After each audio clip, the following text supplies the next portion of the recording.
Наши односельчане захотели построить часовню при въезде в село, чтобы каждый народ, каждый человек, который уходит в наше село, чтобы знало, что тут в селе живут христиане, которые могут свободно пройтись, помолиться. И основным инициатором это был Валерий, наш односельчанин, а также Руслан Петрович Горбалы, который нам дал старт в тот день. Это было 5 марта. Вот у нас создали альбом, как мы начали строительство этой часовни с первого дня и по последний день. Создали часовню. 5 марта мы начали строительство, и вот 2 августа мы сегодня освещаем колодец и производим молебен часовни. Нам было легко в этом вопросе, так как все жители Гайдар, практически все жители Гайдар откликнулись и на нашу инициативу. Но в принципе инициатива исходила также от жителей Гайдар. Я в марте месяце, будучи на предвыборной кампании, побывав в селе, люди сказали, что очень бы хотели, чтобы начала строиться эта часовня, которую желает село, уже более 10 лет желало.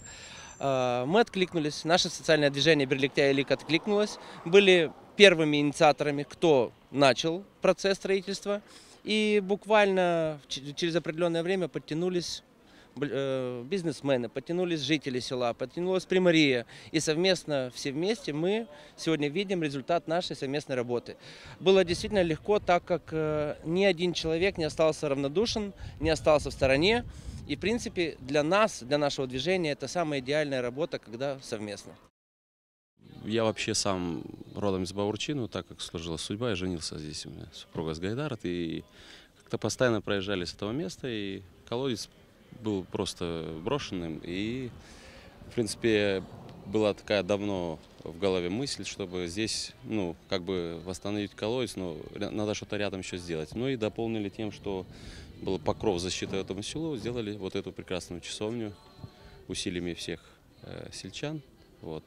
Поэтому, вот, чтобы был такой покров, потому что люди, к сожалению, уезжают с домов, приходится уезжать на заработки, и вот они, уезжая, будут брать благословение с этого места.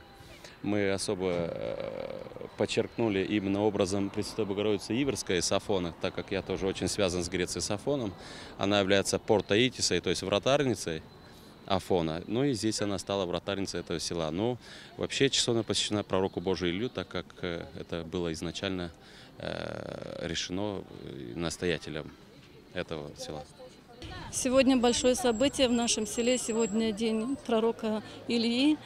И сегодня мы освящаем наш колодец, который принадлежит нашему селу. Этот колодец построен давно, и этот колодец, как и человек, мне так кажется, имеет свою судьбу.